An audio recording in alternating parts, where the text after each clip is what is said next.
Welcome back, everybody, to another exciting episode of Full Circle. Episode 33. That's what, 3 6 weeks, 2 6 weeks, 3. Oh, I can't do math that fast. I can't do mental math. 33, isn't 33 a prime number? No, it's not. 3 times 11. There you go. The point is, we've been 11 weeks. Yes. We don't know how, when you're in high school, your classes are broken down into weeks or some crap. And we were discussing that we've been doing this long enough for a 6-week, 8-week, whatever period our high school was on. A whole semester. Yes, we've been doing this for a whole semester now. It's the point I'm trying to make. But welcome. Thank you for rocking with us. It is winter, so it's hoodie season. So you're probably going to see me in hoodies that all look the same, but they got different logos. So, I mean, that's just Keep what a they are. keen eye out. Yeah. You might be able to win some prizes. You know what? Screw y'all. Because we've been trying to give away this thing for like forever and a day. No one wants to win it. We haven't reached 1,000 followers. We haven't reached any of our milestones, actually. You know what? Okay, we'll lower it one more time because we have Christmas present for y'all. Yeah, we have Xbox gift cards. This is just money. We just want to give you money. Yeah, we got codes. And, I got some PlayStation gift cards. But probably won't give those away because no one's trying to watch and win. So, forget y'all. But, as always, I'm your hostess with the mostest, Odell Evan Harmon Jr. Find me at Odell Evan Harmon Jr. on all your social media sites. Is your middle name in the Twitter handle? That's my middle name? You did. Oh, excuse me. I'm Odell Edwin Harmon Jr., but you can find me at Odell Harmon Jr. on all your favorite social media sites. And I'm Judge Fradette, and you can find me at ToonVelo on all your favorite social media sites.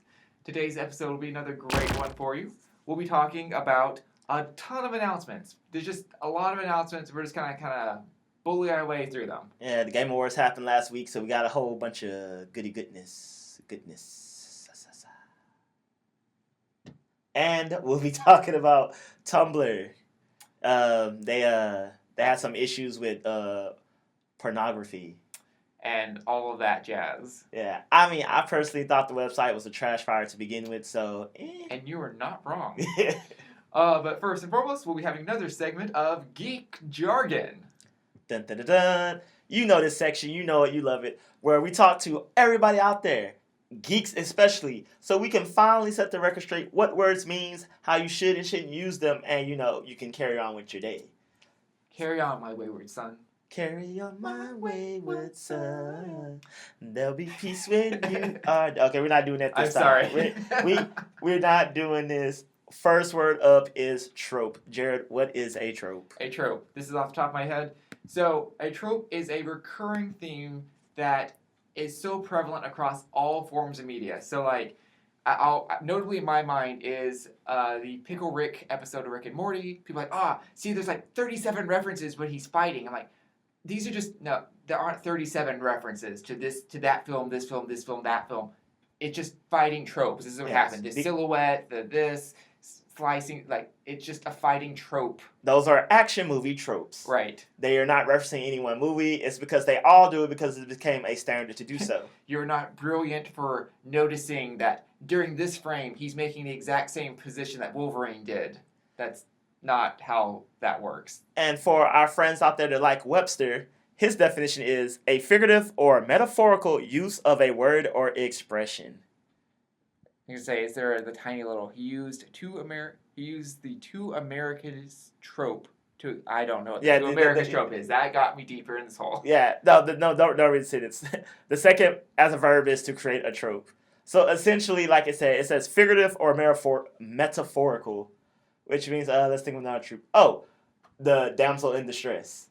Right, that's just a thing that occurs. It's not explicitly ripping off Rapunzel. Yeah, or any Disney movie, or any story that every Disney movie is already based off of. Exactly. This trope has existed for centuries, people.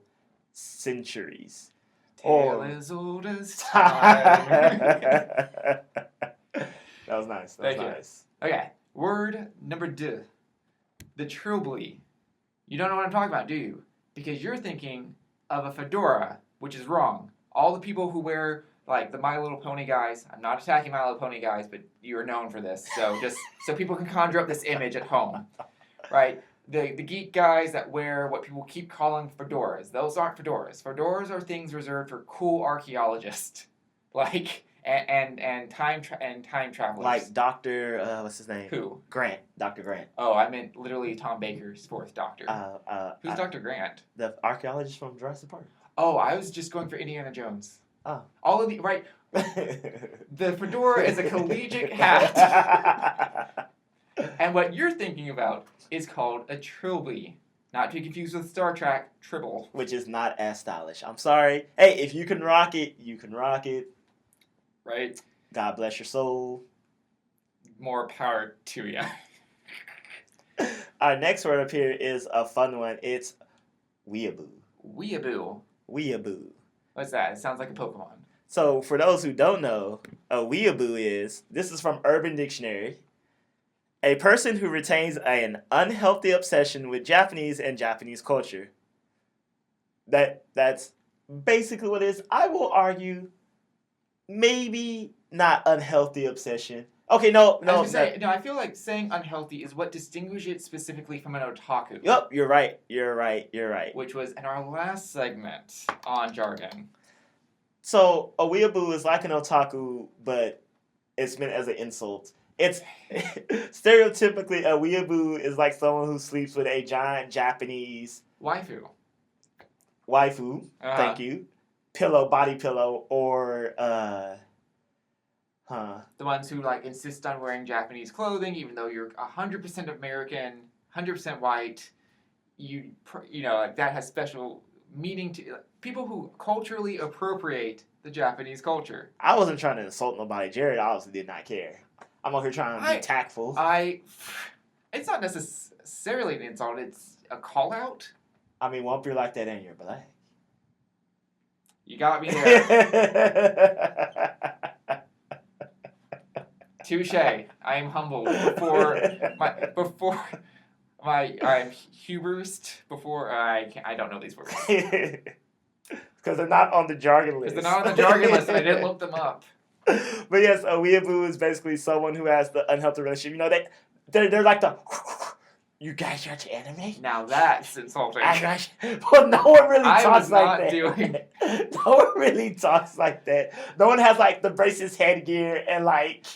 No, at work the other day, I did the generic geek, like from Robot Chicken, like, hey guys, I was wondering, and one of my coworkers like, what are you doing? And the rest were cracking up. I'm like, this is the cliche, you're a geek, you're a nerd impression. Yeah, to make it a more westernized, it's like those people who are really into Lord of the Rings to the point where it's like taking up the day, like they can't have a regular conversation with somebody without trying to make a reference. We all know those people. It's like, hey man, how's your day? Oh, on the morrow's night, the winds were howling and the wind was cold and my staggered bones. Bro, we went to McDonald's. That's all we did. I have 3 more pages to describe the tree that we used to pass McDonald's. Oh. Now, funny though, I've actually never had any Lord of the Rings fan do this to me. So, but I loved your description. I loved your impression. So yeah, Weeaboo, unhealthy relationship with Japanese culture. You said it. Oh, for clarification, for some reason I always hear people personally say Weeaboo, like they had an extra B after the 2 E's. It's Weeaboo. Yeah, you know what's gonna happen? Because every time I do this, you say I've never heard it. The next 5 people you hear say it are gonna say Weeaboo. I promise you. That is too real, and we can get back to that. All right. Cat. What is that's for in what language? French. Français. Un, deux, trois, quatre. Oh my. Like un, deux, trois, like it has like a whole French film, and that one's like it just like came out of left field. It sounds like It has like a silent R that you have to. It has an implied R. Oh. French has a lot of implied sounds. Reservoir. Oh god, that's why we have the Home Depot with a T at the end. And the Colbert Report. Oh. Anyway, we're not talking French words. Number 4, Jared. Number 4, Cameo. Now this seems self-explanatory, but I've seen too many times, and you might have recognized this rant, where people are like, oh, did you see that Stan Lee Easter egg? It's not an Easter egg. Stan Lee's there for you to recognize him as Stan Lee. Don't you mean that Stan Lee reference? Nope. He is front and center, and it's a fourth wall break and nod to the audience. Hey, audience, You know who this guy is. Let's give it up for Odell. And then we move on with the rest of the podcast. Like, it is someone notable for your enjoyment. All right. And once again, for all our Webster friends out there, the exact definition of cameo is a small character part in a play or movie played by a, keyword here, distinguished actor or celebrity. So Tim or Eric. Tim and Eric, awesome job. Yeah, I don't know which one is which. I feel like that's just their name. Tim and Eric, awesome job. Show, Adult Swim. Why do they keep giving you shows? I know, but their cameo in Ant-Man is the bottom limit of like distinguished actor. I know. Is that a cameo? Well, or do they just get to say they were in Ant-Man? I almost feel they say in because like part of being a cameo, it has to be making a point that you are there. You're not casually. They were center framed as they screamed hilariously. Yeah. They are a cameo, but I feel like that's a cameo that only a few people can appreciate. That's fair. That's fair. I don't know. Do you need to have a spoken line to have a cameo? I guess not by definition. No, because I'd say I can think of several where Stan Lee is just like gas. Like Spider-Man, right? He comes up and he's just dancing. He's the librarian, just dancing, and he says nothing. That is true. That is true. But he is very notably there. Yeah, he is front screen during that entire scene. Is CGI. The entire fight through the school, it's CGI.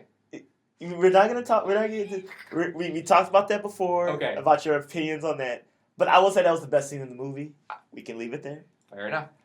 Because I am a fan of that movie, which leads me into our last word of fandom. So this is kind of self-explanatory. Fandom is to be a fan of something. To be a fan of something with a group of other people that are also a fan of the same thing. Our friends at Webster say the fans of a particular person, team, fictional series, etc., regarded collectively as a community or subculture. Right? Which portmanteau of fan and kingdom. Yeah, so I think the key words here of fandom is it has to be a community or a subculture. Me and Jared being fans of Pokemon does not make it a fandom. Me and Jared and hundreds of thousands of people at one place there for the specific purpose of Pokemon is a fandom. Yeah. You know, whether that's online, IRL, which I guess that's really the only two places you could be. Whether it's in reality or not reality. Yes. I really want to give I personally don't know of other states in existence, but if you do, Odell, you're hiding a terrible secret from me. Oh man, what if there are? I was like, wait, is there? I mean, is a subculture another is it's. And subcultures occupy subspace. But all these talks of fandom brings us to our next topic, Tumblr. So, what is Tumblr? I'll define this real quick. It's like if a blog and Twitter had a baby.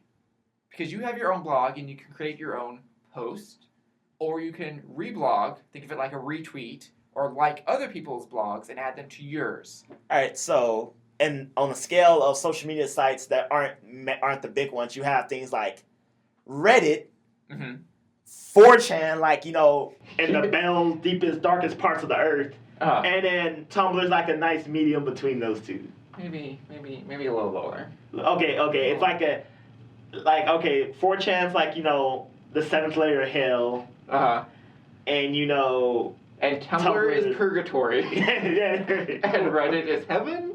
I'm not that big a fan of Reddit. Reddit's just living on Earth? Reddit is Earth. Welcome to Earth, folks. And so, Tumblr has a big presence for lots of fandoms. From positive ones like the new Voltron Legendary Defenders to ones we don't talk about, like Super Hulock. I would make a comment, but we don't talk about it. Right. And so, recently, the executives of Tumblr have been given the ultimatum and have to clean house of all of their adult content by December 17th. Pornography, people.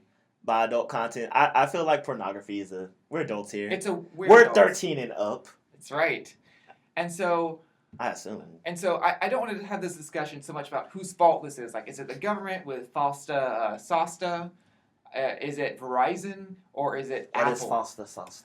It is the act or bill or law, I don't know the distinction between those, from the government that all sex workers, all like sex material can no longer be sold, kind of. I've oversimplified this. All right, let me break it down in modern terms. Prostitution is illegal, minus a few places like Vegas and I guess... For some reason, I want to say Missouri. I'm flashing. If you've ever seen Stephen Fry's America, he travels like state to state. Yeah. But for the vast majority of the country, prostitution is illegal. You know, soliciting your body for sex is illegal. But you know, porn isn't, and hiring a prostitute and getting a man to just hold the camera isn't. So it's a gray area. But these laws are in place to keep things from happening of an illegal nature. So places that Instagram or Snapchat where people are trying to request sexual things for money are like gray areas / loopholes that can't really be regulated. Right. And so I don't want to get into the legalities of that because at the end of the day, Tumblr has to clean house. And so I want to complain about how poorly they're doing that. Because from a recent Vox article, like apparently 22% of Tumblr users have consumed this content on some level. They don't define what porn is. They don't define like... They don't have any like nudity guidelines or anything like that. Right. Or any guidelines at all, really, right? Tumblr has recently created some guidelines which have its own tongue-in-cheek like vagaries that people made fun of. But also... all of that content only comes from 1% of Tumblr users. So, in order to kill the 1%, they're just kind of taking a match and lighting the whole thing on fire. That's a great way to exterminate your house. Just blow it down. I'm the big bad wolf and I'll blow your house down. Well, you know, let's look at the positive here. There is a lot of porn on there, just to be frank. Right. Some legal... some in a gray area, and then some actually very illegal. We won't get into that, but just there's some things you can't do just point blank and period. Right. And I should say, people are upset, again, not about them trying to clean house, because the users have complained for years. There are porn bots, there are Nazi bots, there are spam bots. Please get rid of them. Because they come, they follow your blogs, and you're like, oh God, why did you follow me? Yes, the problem is here is how they're handling it, because not only are they, in an attempt trying to clean up the content, they're cleaning up all of the content that isn't bad. It's and purely miscellaneous. So I'd shown Odell previously, like things that were things that were flagged as explicit on my blog, and we'll post these here videographically. They're not explicit, so don't worry. I know it's the old GIF commercial of like, Jane, who were you texting 50 times today? I don't know. My BFF Jill? That was explicit. And to add gas to this fire, things that are actual, of pornographic in nature and should be flagged aren't getting flagged, while the things like your post are, which means when it comes time to, pull the plug, so to speak, we can end up with a lot of user content that's now gone forever, while the content that it was meant to destroy is still alive and well. Right, which ultimately, now we can bring it back to, why are they doing this? Is it Apple? Is it Verizon? Is it the government? So if it's from the government, then Tumblr is still in trouble. If it's from Verizon, well, a lot of people are leaving because of this because they're just fed up with it. So like if they're trying to turn a profit from quarter 4 to quarter 1, well now they have far less ad revenue.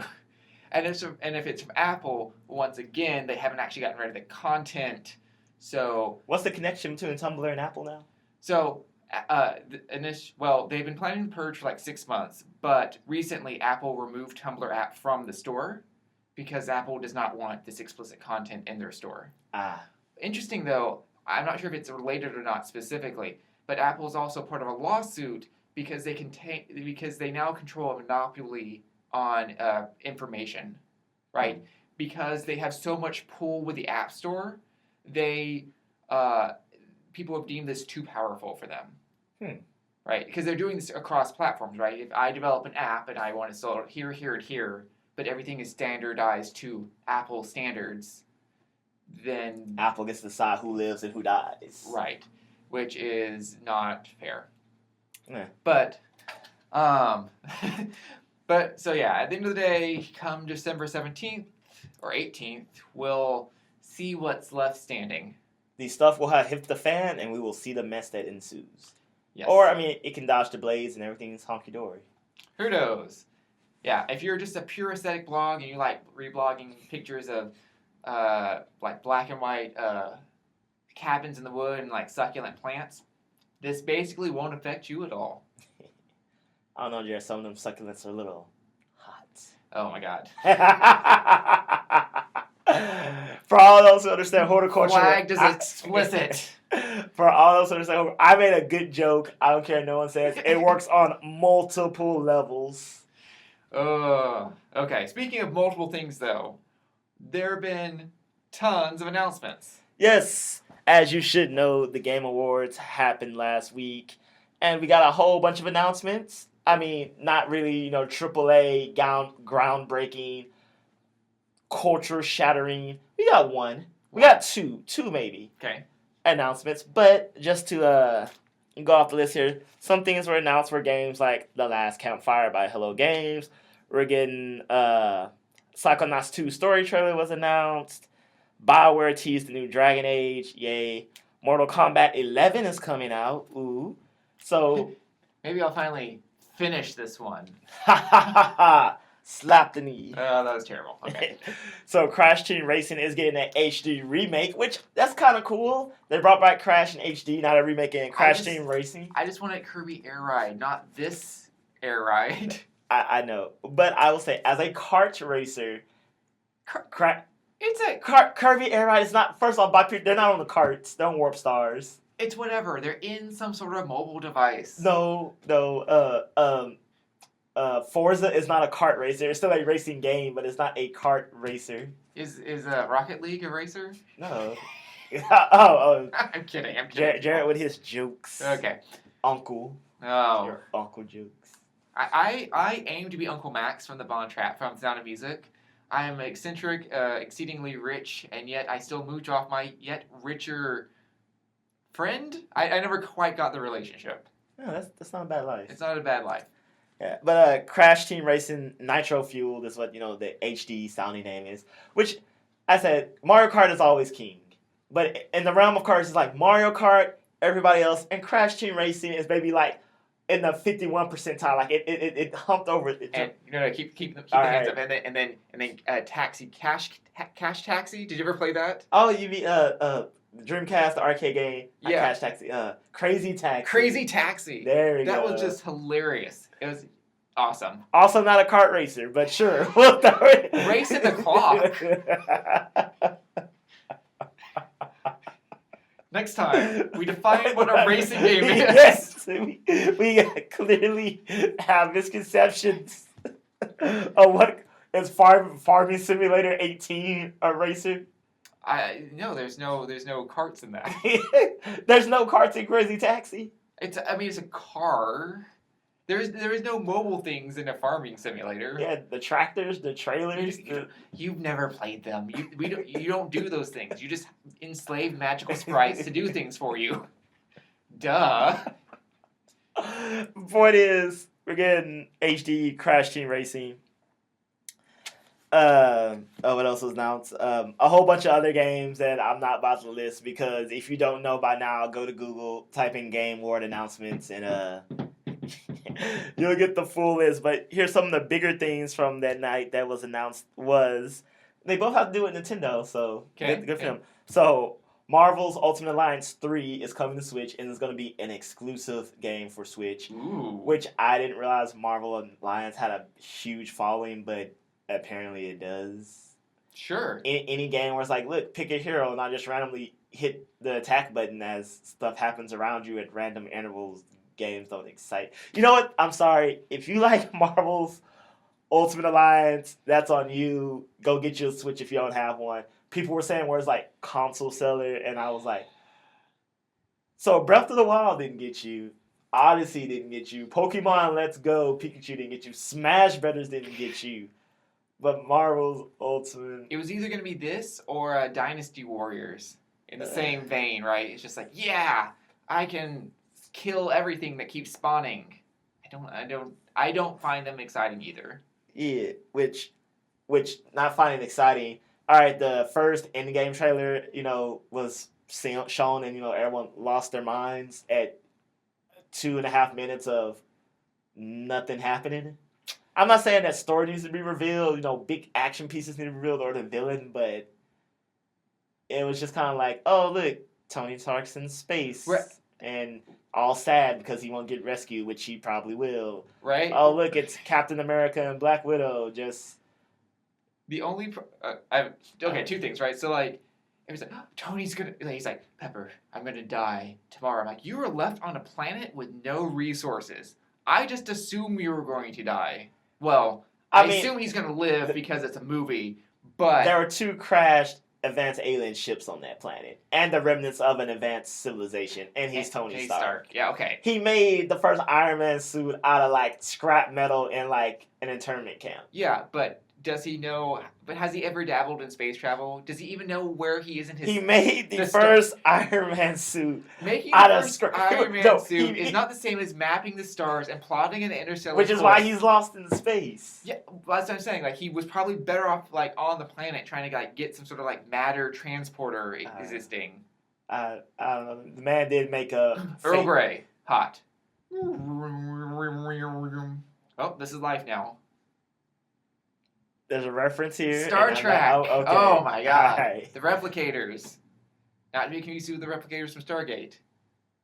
Moving on.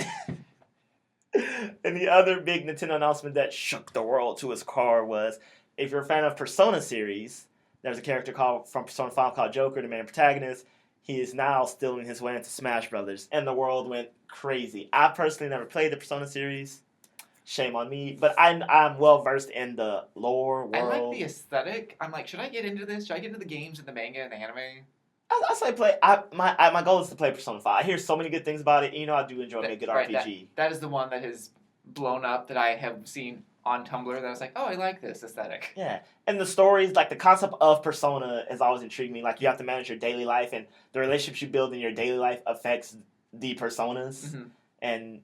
It's like it's a daily sim game matched with a great dungeon RPG game. I've never really gotten to daily sim life games, but a daily sim life game. Apparently, tractors on a farm.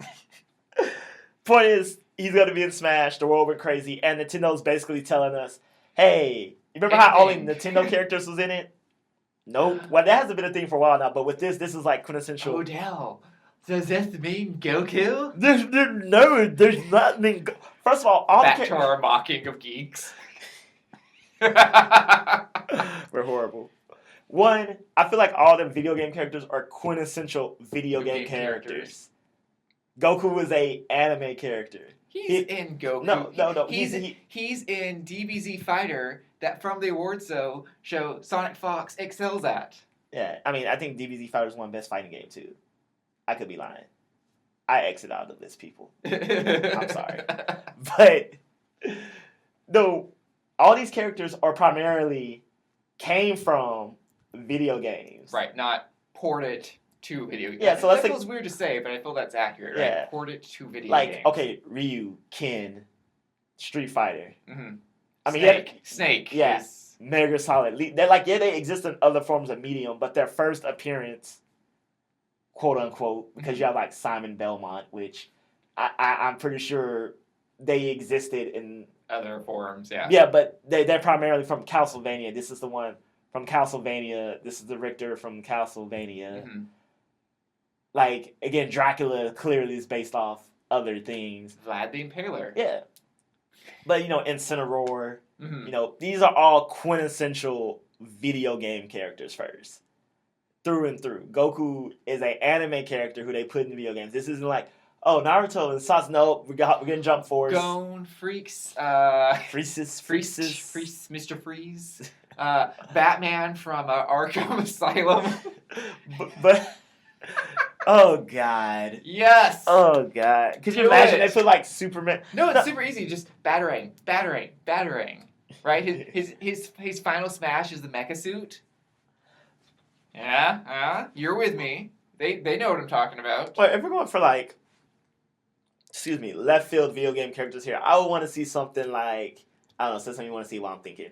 I said Batman. I mean, He's not no video game. He's a Batman. No, He's a you just went over the top. Corvo Ortano from Dishonored. He just like stealth and just. Okay, see, there we go. That's extremely left field, extremely unexpected. I said that jokingly. Now I kind of want it. Yeah. Jared becomes like smashed top tier level Right? player. Oh, that'd be so much fun. You know what? I feel like we've been getting a lot of too many humanoid characters. I feel like we need to bring back, the animal toony side of the things. Uh-huh. Well, no, we got like King K. Rool and stuff, so that's good. But I feel like Earthworm Jim. no, not Earthworm Jim, but in the right direction. Okay. In the right direction. Okay. Because we've got like first of all, we don't need another Fire Emblem character. We just don't. No. And Simon and Richter, they're human, but they're still video gaming, so I can excuse that. Mm-hmm. Zelda and stuff. But we need like a quintessential we're not getting Banjo-Kazooie because legality probably. But I would want to see. Let's see. What's all right. We already got Sonic and Company, so a character from those wouldn't. You know what? I'm going back with my original niche character of Klonoa from the Klonoa series because he's a rabbit dog creature and a dream traveler, and aesthetically he fits well with that motif. Okay. And he's niche enough, he's Bando Namkai. He's niche where he's not that known, but enough people can recognize him. I'm just gonna go with Klonoa. He's been my pick for a while. I'm keeping that. If I want to go a little more mainstream, maybe screw it, just put Crash or Spyro in there. Right, it's like Yeah. obvious, but I mean, there's nothing wrong with obvious sometimes. Yeah. Sometimes it's more disappointing to not be obvious. Yeah. The butler wasn't the murderer. And some other big announcements was Red Dead Redemption 2 cleaned up house. They won best story, best voice acting. That belongs to Christopher Judge. Tilk, indeed. I am Kronos, and will protect you, O'Neill. Stargate. Oh, he's the voice of Tilk from Stargate is the voice of Kronos.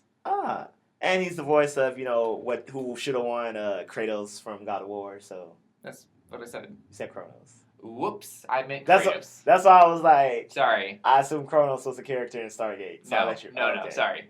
That's just complete mislead flick-flub for me. Looks like Jared isn't a weeaboo.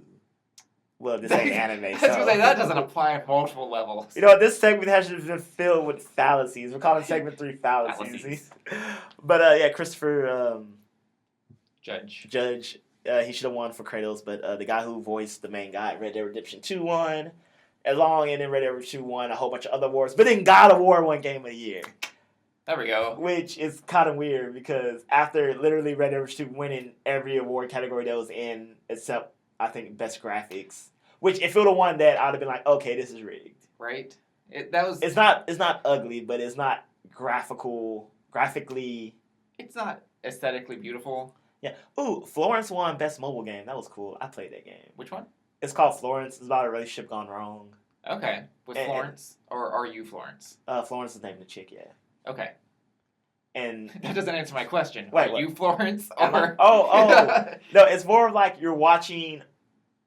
It's almost like an interactive storybook type situation. Okay, like Life is Strange, kind of. Oh, but less. You don't control the outcome of the story, and you don't control what Florence does or doesn't do. It's like puzzles that you solve over the course of this story. So more like Night of the Rabbit? I've never played Night of the Rabbit. Oh. It kind of follows that same... It's kind of like a storybook. Think of Telltales without the choice. Yeah, so I would say Life of... the Night of the Rabbit. Night of the Rabbit. All right, cool. I don't know what that is, but we'll put up a GIF. Yeah. Or picture. I don't think a GIF would exist. We can find GIFs. Okay. We can make GIFs of that. Oh, that we can. We'll put up something. Yes. The point is, Florence won that. I played it, and our friend of the show, Tanya, she played it. It was pretty cool. It's like 5 minutes. Okay, that's... Maybe like 10. That's doable. The point is you can kill it in one sitting. Nice. And not like one sitting of like an hour or two, like one sitting of like your favorite 30-minute program. Those are just satisfying. And Celeste won Best Indie Game, a game I also played, which is about depression. Which I think, I don't know if I said this before, it was the first piece of anything that made me take depression seriously. And I know that may sound horrible with anyone that suffers from depression. The important thing is you're learning. But no, it tackled it in such a way, which is why I love video games, that made me just go really, Because I'm going to be careful what I'm saying. It's not that I didn't believe in depression. I know depression exists. I know it's a real problem. But any media or form about depression to raise awareness about it, I've always felt was done poorly. Right. Like, I have a problem with the show. This is not depression, but the show The Good Doctor, where the main character has autism, and so, like, he's a misfit. He doesn't do anything. He's useless. Oh, but he can serve as a good tool as a doctor. I'm like, so you're saying he's only good if he has a use? Like, yeah. Do you see? But everyone who watches it, it's so feel good. I'm like, but that's kind of the worst portrayal of it. Yeah, and Celeste, the way it tackled depression via the story, via the gameplay, because the game was one of those games that's really difficult where, you die like 1,000 times. Mm-hmm. And the difficulty of the game is in direct response to its tale about depression. Mm-hmm. And like I say, it's just handled beautifully. I say the only best thing that I've probably seen handled about depression is Eeyore from Winnie the Pooh. Yeah. In the sense that, Eeyore is always depressed. He's never happy with life, but, his friends accept him, invite him to everything, and it really asks him to change. That's incredibly touching. Yeah. I was like, oh, yeah, Eeyore. But yeah, so Celeste won that. So that was cool. And then, like I said, Red Dead Redemption 2 pretty much won everything else because I feel like it was already destined to win everything because before the game came out, we talked about this before. The hype was so high. Yeah, and I don't know why. Realistic but course movements. Yeah, that was the Game Awards. I mean, maybe nothing, too groundbreaking, but it's not the DICE Awards, which you talked about last segment, which to me will be always the quintessential Game Awards show. Mm-hmm. And I did not watch the CBS Gamers Choice Award. I actually forgot it came on. I just didn't, yeah. So, yeah, we talked about that too, but it was so important that the show about gaming and other geek culture things that... Just right over. Yeah. But that's it for the announcements. Woo! See how I threw the notes there? Excitement. Yep. Okay. So, that was that for the announcements. We're going to see in a few weeks if Tumblr is still even existing. And we hope you learned a little bit more about Geek Jargon. Yeah. As always, I'm your host, Odo Harmon Jr. Please find me at Odo Harmon Jr. on all your faithful social media. Like, share, subscribe, win prizes. We'll announce stuff there. We have a SNES Classic people for free. And gift cards for free. And swag bags for free. And all the other stuff we told you we're going to give away. And we appreciate you following us, like me, Jared Fradette at ToonVelo. But to win, you have to actually follow the podcast. So make sure you're following the podcast. At FC Podcast 23. Ding! So that's it for us. See you next week, people.